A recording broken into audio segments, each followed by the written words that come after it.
Bonjour à tous, bienvenue sur KTO. Aujourd'hui, dans Chemin de vie, je reçois le père Jean-Pierre Bourget. Père, bonjour. Bonjour. Alors, on verra durant cette demi-heure, vous êtes un prêtre un peu atypique. Vous êtes, on peut dire ça comme ça, d'une certaine façon. Pour rentrer dans le vif du sujet, prêtre de la mission ouvrière, vous êtes aussi très engagé, un militant. Vous vivez actuellement dans une cité HLM de la banlieue parisienne. On reviendra en détail sur ce long parcours, sur ce parcours au service des plus pauvres. Mais avant cela, comme chaque semaine, je laisse la parole à Laure qui fait le portrait de notre invité. Laure, bonjour. Bonjour Frédéric, bonjour Père.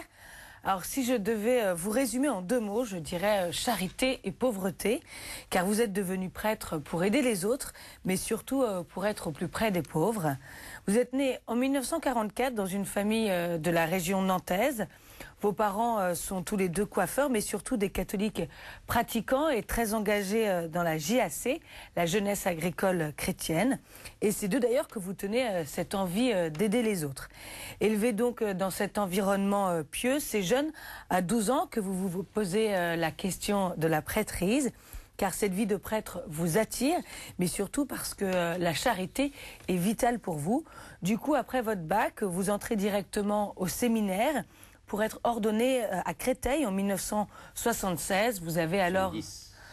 70. Ouais, 70. Oui. Ah bah pardon. Pas grave.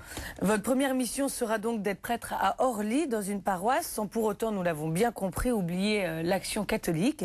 Et donc, petit à petit, vous allez vous détacher de votre ministère en paroisse pour avoir de plus en plus de responsabilités au sein de l'action catholique. Cet engagement au sein de la mission ouvrière, qui fait d'ailleurs ses 50 ans cette année, vous conduit à devenir aumônier national de la JOC, la jeunesse ouvrière chrétienne. La période la plus riche de votre vie, selon vous, car ici, vous verrez la ferveur de cette jeunesse catholique engagée. 10 ans plus tard, votre évêque vous envoie à Vitry-sur-Seine pour offrir une pastorale aux plus pauvres. Et là, vous êtes encore une fois très actif et très militant. Une vie qui vous plaît, car je vous cite, vous partagez la vie de la France d'en bas et que pour vous, le plus important est d'être avec les pauvres. Et puis au début des années 2000, encore une fois, votre évêque vous donne une nouvelle charge, l'aumônerie des Halles de Rungis, lieu de précarité où chaque jour, quelques 1200 personnes viennent y travailler. Et là, vous êtes une oreille attentive, une mission que vous vivez tout en étant délégué régional de la mission ouvrière. Une vie donc en somme bien remplie avec toutes vos casquettes. Je me demande juste quand vous allez prendre votre retraite.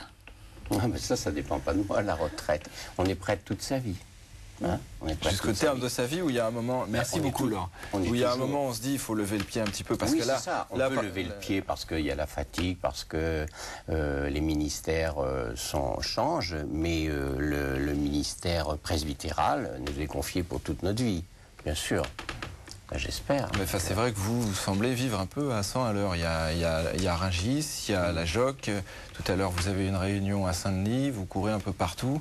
Vous vivez dans cette cité à Vitry-sur-Seine, mais vous me dites, mes voisins ne me voient pas trop parce que je rentre le soir, ils se demandent qu'est-ce que je fais, où je travaille. Enfin... Oui, c'est vrai que j'ai beaucoup d'activités, mais je fais aussi très attention à avoir des temps pour moi, des temps pour m'arrêter, pour me reposer bien sûr, pour me détendre et pour me retrouver des amis, mais aussi pour lire, relire ce que je vis, prier bien sûr. Donc je fais attention à équilibrer cette activité, enfin, la multiplicité des tâches. Et puis ma vie personnelle, et puis ma relation au Christ.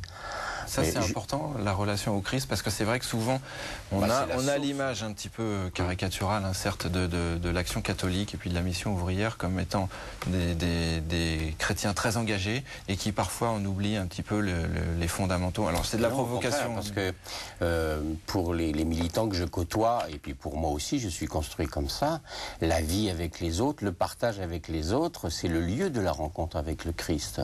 Je ne vois pas comment je pourrais vivre une relation, une rencontre même avec Dieu qui me parle si je ne le cherche pas là où il est présent, c'est-à-dire dans la vie des gens, dans la vie des jeunes, dans la vie des enfants, des adultes.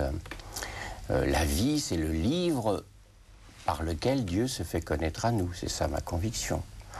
Donc il n'y a pas antinomie entre la rencontre avec les autres, le partage avec les autres, et puis la rencontre avec le Christ. Au contraire, il y a une unité profonde, quoi.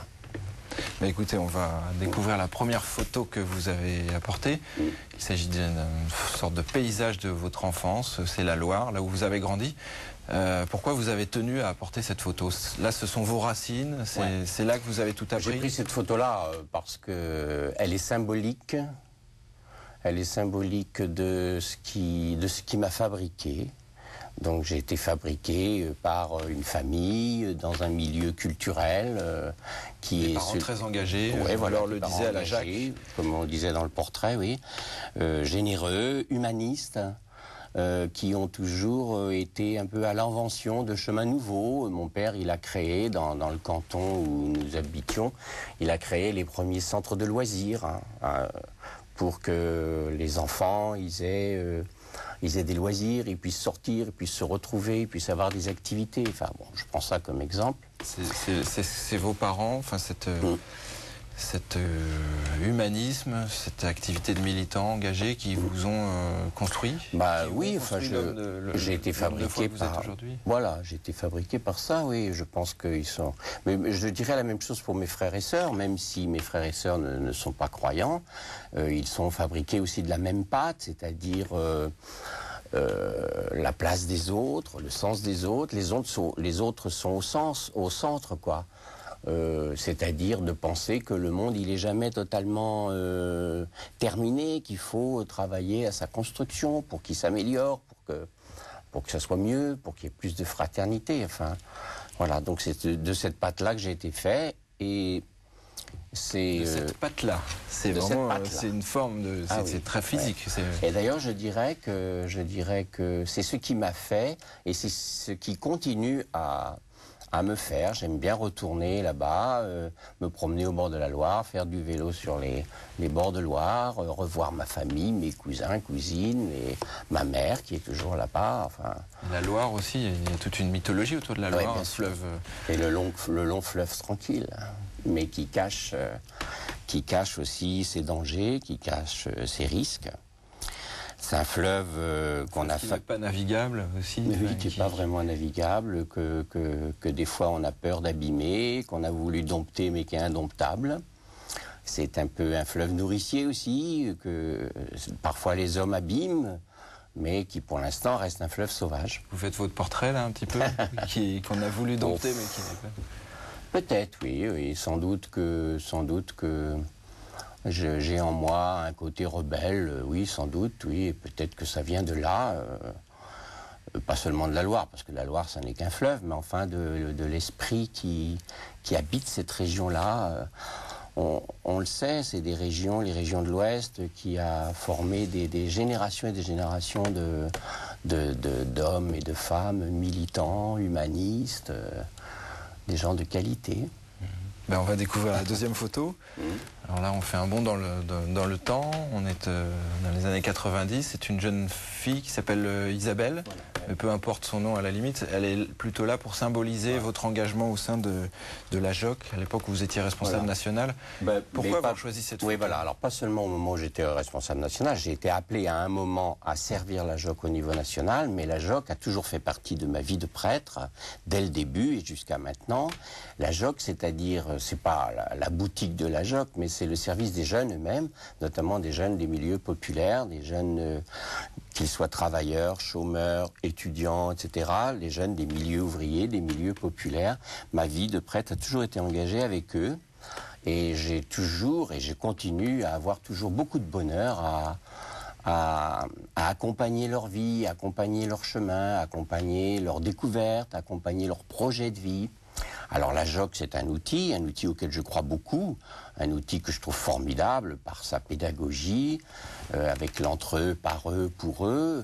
La particularité de la JOC, c'est de penser et de croire que les jeunes sont capables et que les jeunes sont envoyés pour être eux-mêmes les apôtres de leurs amis, quoi. Les apôtres des jeunes travailleurs seront les jeunes travailleurs eux-mêmes, disait le fondateur de la JOC.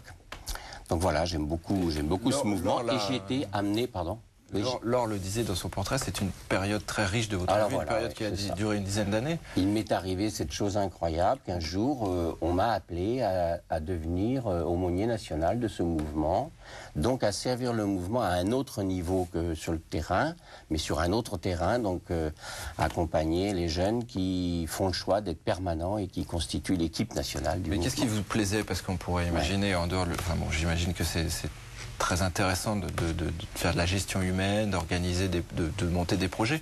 Mais en même temps, pour le coup, vous êtes loin du terrain, vous semblez être un homme du concret. Qu'est-ce qui vous plaisait dans cette expérience? Non, mais le terrain, il est là où on le trouve. Pour moi, c'était ce terrain-là. Le terrain, c'était l'équipe des jeunes permanents. Qu'est-ce qui me plaisait? Ce qui me plaisait, c'est que j'étais amené à accompagner, comme adulte, comme prêtre, ce moment-là de leur vie, à eux, ces jeunes-là, où tout se passait en même temps. Ils étaient responsables nationaux d'un mouvement, mais en même temps leur projet de vie commençait à se faire, leur vie de couple ou pas, leur métier, leur vie professionnelle. Enfin, et c'était donc c'était des jeunes que je voyais en train de vivre une aventure très riche, mais en même temps très décapante. Donc ils avaient beaucoup besoin de faire le point, de s'asseoir. Et puis, l'autre chose qui m'a passionné, c'est que je me suis retrouvé, comme prêtre, à accompagner un mouvement dans un mouvement qui élabore sa propre vision de la mission, quoi, hein, donc avec toute la réflexion sur qu'est-ce qu'il faut offrir aux jeunes, qu'est-ce qu'il faut leur proposer, quel type de proposition de la foi, etc. J'étais mêlé à eux. Troisièmement... On parle beaucoup de la foi à la JOC, ou on parle d'action? On parle de la foi mêlée à l'action. L'objectif de la JOC, c'est un mouvement missionnaire. L'objectif de la JOC, c'est d'annoncer la bonne nouvelle aux jeunes des milieux populaires. Donc on parle de la foi tout le temps, bien sûr, puisque c'est l'objectif. Mais la foi mêlée à l'action, c'est-à-dire à la JOC, on croit qu'un jeune, il se met sur le chemin de Jésus-Christ quand il lève la tête avec les autres pour bouger sa vie, pour que sa vie change, pour qu'il arrête d'être un esclave. Demain soir, enfin au moment où on parle, demain soir, le 5 avril, sur l'île de France, la JOC de l'île de France fait un grand rassemblement de la jeunesse pour dire nous ne sommes pas des esclaves. Voilà, parce qu'il y a beaucoup de... Quand on voit les petits boulots qu'ils font... C'est une tendance de la jeunesse peut-être de se laisser emporter par la vie et de devenir je pense que si les jeunes ils avaient le choix, ils vivraient bien autrement quand même, hein. Mais quand on voit tous les petits boulots qui leur sont offerts, des contrats précaires, etc., c'est pas très facile pour eux. Beaucoup disent que c'est plus difficile d'être jeune aujourd'hui que ça l'était il y a 40 ans. Pas de perspective, pas de boulot, c'est pas très facile. Et la JOC, donc, elle offre un espace, un mouvement pour que les jeunes, eh bien, ils bougent ensemble, quoi. Puis il y a un troisième aspect que je voudrais dire quand même qui a été fort dans mon expérience avec l'équipe nationale, c'est le fait de me sentir vraiment, réellement à ma place de prêtre. C'est-à-dire que j'étais au service d'un mouvement dont je ne suis pas responsable, mais au service des responsables de ce mouvement. Et je trouve que ça dit quelque chose de fort du ministère. Ministère, ça veut dire service. Et vous avez, parce que en même temps c'était des compétences que vous n'aviez pas forcément, voilà. Vous avez dû mettre en œuvre, vous avez découvert... Ben voilà, je me suis découvert capable, je ne savais pas que j'avais toutes ces capacités-là. Il a fallu que je fasse confiance à l'appel qui m'était fait, parce que si... Enfin, c'est pas moi qui me suis projeté dans ce service-là. Si on m'avait demandé mon avis, est-ce que tu veux, etc., j'aurais dit, mais moi j'en suis pas capable. On m'a appelé... J'ai réfléchi, j'ai pris beaucoup de temps pour réfléchir. J'en ai parlé avec des amis, avec des prêtres, j'ai fait révision de vie. C'est-à-dire, j'ai essayé de relire dans mon histoire qu'est-ce que cet appel voulait me dire. Et puis j'ai fini par dire concrètement, oui. Donc vous revenez sur votre vie pour essayer de comprendre. Ça se fait où ça alors la révision de vie, c'est une pratique qui m'habite, qui m'a toujours habité et qui habite les mouvements d'action catholique. Pour ce qui me concerne moi, j'ai des lieux de révision de vie, enfin, j'ai des équipes de révision de vie avec des collègues prêtres, où alors ensemble nous regardons ce qui fait le cœur de notre vie et nous essayons de la relire dans la foi et puis de prendre des agirs, qu'est-ce qu'il faut changer. La révision de vie, c'est ça, hein, voir, juger, agir. C'est une grande œuvre, une grande chose, une grande œuvre. Et moi, alors, je la pratique depuis le début. Le cœur de votre vie, vous dites, on essaye de comprendre ce qui fait le cœur de notre vie. Vous, c'était quoi le cœur de votre vie? C'est toujours le cœur de ma vie. Alors, si je devais dire quel est le cœur de ma vie, Je crois que c'est l'accompagnement des gens, de mes frères les humains, l'accompagnement des gens dans leur recherche du bonheur, dans leur recherche d'épanouissement, dans leur recherche d'équilibre. Je trouve que pour beaucoup, la vie, elle est difficile. On reçoit plein de coups et donc on a besoin de parler, de réfléchir, de faire révision de vie justement. Et je me sens, moi, au service de ça. Je crois que c'est une des plus grandes choses que l'Église peut... Un des plus grands services que l'Église peut rendre à l'humanité, c'est de servir son épanouissement. C'est ça la mission. Et on n'est pas encore à l'heure du... nouvelle, vous n'êtes pas encore à l'heure du bilan, mais comment vous jugez, selon parcours, pour vous, vous avez répondu à cette question de servir l'autre? Modestement, j'espère que j'ai essayé d'y répondre, mais... j'ai aussi tellement de limites, j'ai aussi mes propres lâchetés, mes propres démissions. Je pense que si j'étais tout seul, j'aurais pas réussi ma vie, mais je suis porté par les collègues prêtres, par mon diocèse, par les mouvements d'action catholique, par l'Église tout entière, et puis par la foi en Jésus-Christ, par l'Esprit. Moi, je pense que lorsque j'ai dit oui, par exemple, à l'équipe nationale JOC, j'ai même pensé que c'était pas moi qui disais oui, mais comme disait quelqu'un, l'esprit qui me faisait dire oui. Et c'est rare de pouvoir dire ça, mais pour moi, ça a été la formule qui est jaillie en moi. Il y a quelques copains prêtres avec qui je me suis retrouvé à ce moment-là qui pourraient témoigner de ça, oui. Ouais. Peut-être avant de découvrir la dernière photo, vous n'avez jamais douté de Oui, si, au contraire. Enfin, pour moi, le doute fait partie de la foi. J'ai du mal à comprendre ceux qui n'expriment jamais leur doute. Je sais que tout le monde a le doute en lui. Même ceux qui disent « mais non, le doute ne m'habite pas », c'est pas possible. Bien sûr, le doute fait partie de ma foi et je suis même persuadé que c'est le fait d'avancer avec le doute et certitude, d'avancer avec ces deux pôles-là. Je crois que c'est comme ça que je progresse. Ouais. Le fait de croire parfois que ma vie n'a pas de sens, ou que ce que je fais ne sert à rien, de penser ça, c'est aussi ça qui me fait avancer, parce qu'il faut y répondre à ces questions-là. Et la révision de vie, c'est aussi un lieu où des choses comme ça, on s'en parle entre nous. À quoi bon tout ça? La nuit de la foi. Oui, absolument. C'est agréable quand on sait que des personnes qui sont considérées comme des grands saints ou des grandes saintes, quand on découvre tout d'un coup que leur foi était habitée par le doute, c'est très agréable, c'est très important. Et pour la masse des gens, c'est très important. Les gens, ils peuvent dire « Ah, enfin, elle est comme moi. » Et oui, elle est comme toi. Elle croit, puis elle croit pas. Elle sait, puis elle sait pas. Des fois, j'aime ça. Bah oui, on en a parlé dernièrement, mais Sainte-Thérèse de Lisieux, pareil. Sainte-Thérèse de Lisieux, c'est formidable, à quel point elle était habitée par le doute, la nuit de la foi, c'est quelque chose. Bon, on va découvrir cette dernière photo qui nous amène un petit peu à une période plus contemporaine de votre vie. C'est donc l'amicale des voisins, des locataires de Vitry-sur-Seine, là où vous vivez, lors de la fête des Lilas, la fête de Vitry-sur-Seine. Pourquoi avoir choisi cette photo? Et voilà, alors c'est symbolique aussi, parce qu'elle est symbolique de plein de choses, cette photo. D'abord parce que c'est des amis, donc ma vie elle est peuplée d'amis, j'ai des amis partout, des amis qui sont même pour certains presque des frères. Et puis ceux-là, ils sont concrètement des amis avec qui nous essayons de bâtir des projets pour le logement, pour que le logement social demeure bien entre les mains de ceux qui en ont besoin, bon, etc. Mais au-delà de cette photo-là, il y a le fait que ma vie, elle est très habitée par l'accompagnement des hommes et des femmes qui sont ce qu'on appelle des militants. Sans mettre une trop grosse chose dans ce mot, mais c'est très important. Il y a dans notre société des hommes et des femmes qui ne se résolvent pas à ce que la société tourne comme ça, mais qui cherchent à la changer. Des syndicalistes, des politiques, des militants associatifs. C'est avec eux que je vis mon ministère, à travers l'Action catholique ouvrière, à travers la JOC. Et je me sens tout à fait proche d'eux, je partage leurs convictions, leur foi, leur vie, et nous nous retrouvons pour partager, nous nous retrouvons en révision de vie. Donc cette photo, elle est symbolique de ce qui m'habite, quoi. Alors après, il est vrai les chrétiens dans le monde. Chrétiens dans le monde, des chrétiens dans la cité, et puis il y a aussi les chrétiens, je fais une pirouette, mais à Rungis.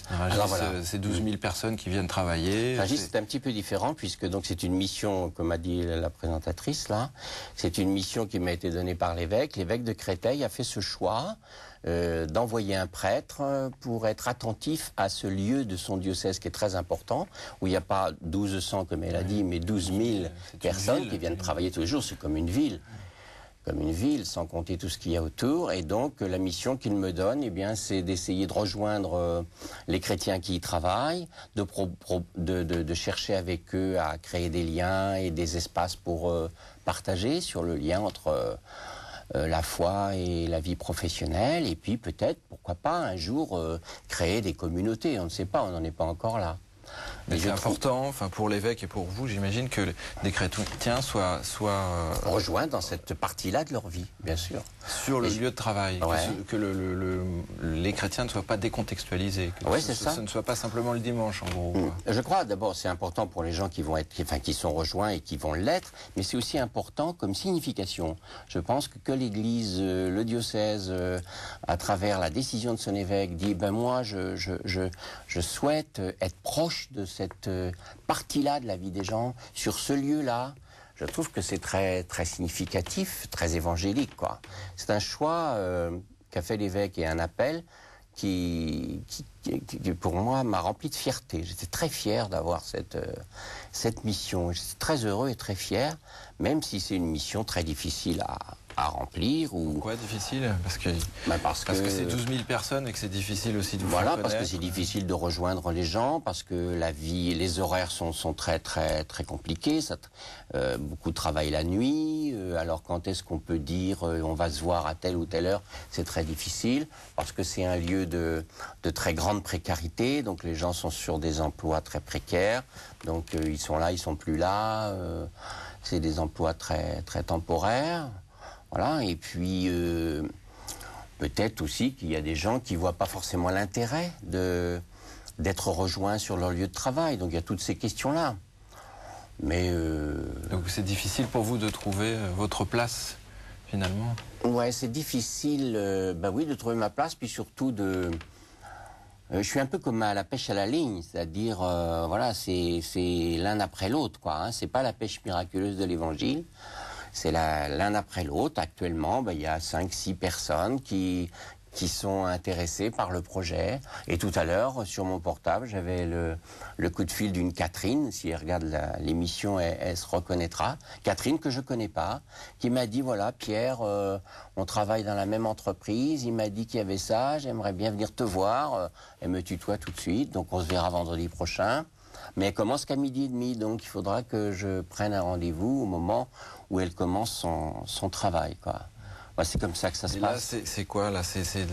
Vous avez parlé de lieux de pauvreté, de souffrance. De précarité. De précarité, mais enfin, c'est pour les travailleurs qui viennent vous parler, parlent de leur travail. Oui, bien sûr. Oui. Et puis des questions qui se posent. Pierre, bien sûr, oui. Bien sûr, Pierre, que je rencontre régulièrement maintenant, lui, il vient d'être élu dans son entreprise au comité d'hygiène et de sécurité et des conditions de travail. Bon, voilà, c'est une première responsabilité qu'il prend dans l'entreprise. Tout est nouveau pour lui, donc il cherche à comprendre comment ça marche. Les rapports changent avec la direction, avec les collègues. Il trouve le besoin d'en parler à un prêtre. Voilà, pour vous, c'est important, peut-être pour conclure, il nous reste un peu plus d'une minute. L'évangélisation, de transmettre la foi, c'est important ou... Moi, j'aimais bien la formule, j'aime toujours d'ailleurs, la formule qu'employait l'évêque de Créteil qui était précédent à celui-là, qui s'appelait Daniel Labille. Et il situait l'évangélisation comme servir l'œuvre de Dieu dans le monde. Et j'aime beaucoup ça. J'aime beaucoup rejoindre ce travail de Dieu dans le cœur des hommes, le rejoindre et servir ce travail-là, tout ce qui permet à l'homme de grandir, de s'épanouir, de lever la tête, de ne pas rester en bas, de vivre avec les autres en fraternité, de vivre ensemble. Dans nos sociétés, dans la cité où j'habite, la question du vivre ensemble est une question majeure. C'est vraiment un problème.